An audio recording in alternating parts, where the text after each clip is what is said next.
بسم اللہ الرحمن الرحیم۔ میرے بھائی اور بہنوں، دنوں میں دنوں کا سردار دن جمعۃ المبارک کا دن ہے، اور کتابوں میں کتابوں کی سردار کتاب قرآن کریم ہے، اور قرآن کریم کی سب سے افضل ترین سورتوں میں سے ایک سورت الفاتحہ۔ یہ وہ سورت ہے میرے بھائی اور بہنوں، جب یہ سورت نازل ہوئی تو آسمانوں کا ایک ایسا دروازہ کھلا جو اس سے پہلے کبھی نہ کھلا تھا۔ ایک ایسا فرشتہ زمین پر آیا جو اس سے پہلے کبھی زمین پر نہ آیا تھا، اور آ کر پیارے پیغمبر صلی اللہ علیہ وآلہ وسلم سے کہنے لگا، اللہ کے نبی آپ کو مبارک ہو، اللہ تعالیٰ نے آپ کو سورت الفاتحہ جیسا نور عطا کیا ہے۔ یہ وہ سورت ہے، اس کے کلمات کو لفظوں کو پڑھ کر جو دعا مانگی جائے، کائنات کا رب اپنے بندے کی اس دعا کو قبول فرما لیتا ہے۔ سبحان اللہ۔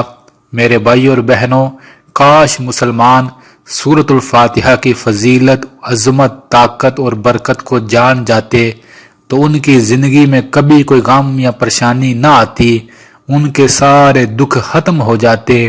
یہ اتنی بڑی سورت ہے۔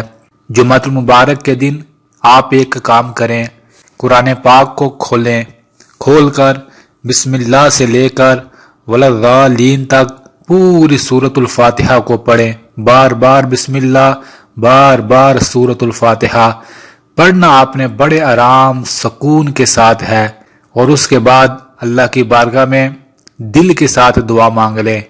میرے بھائی اور بہنوں، آپ سوچ نہیں سکتے، آپ کے سامنے قرآن ہو، آپ کے ہاتھ قرآن کو لگ رہے ہوں، آپ کی آنکھیں قرآن دیکھ رہی ہوں، آپ کے لب قرآن پڑھ رہے ہوں، اور اس کے بعد آپ جو دعا مانگیں گے اس دعا میں کتنا اثر اور کتنی برکت بڑھ جائے گی۔ آپ یہ عمل کریں، بار بار سورت الفاتحہ کو پڑھ کر جمعہ المبارک کے دن دعا مانگیں۔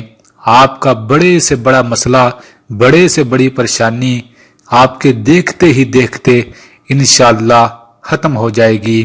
اس عمل کو آپ کسی اور دن بھی کر سکتے ہیں، اور اگر مجبوری ہے قرآن پاک کو ہاتھ میں نہیں پکڑ سکتے تو آپ زبانی بھی سورت الفاتحہ پڑھ سکتے ہیں۔ یہ اتنا طاقتور عمل ہے کہ غموں کے پہاڑ ختم کر دے گا۔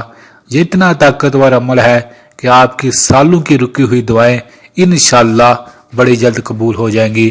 روزانہ اس عمل کو جتنا وقت ہو سکے کر لیجئے گا، زندگی خوشیوں سے بھر جائے گی، اور کائنات کے رب کو سورت الفاتحہ پڑھنے والے انسان بڑے اچھے لگتے ہیں۔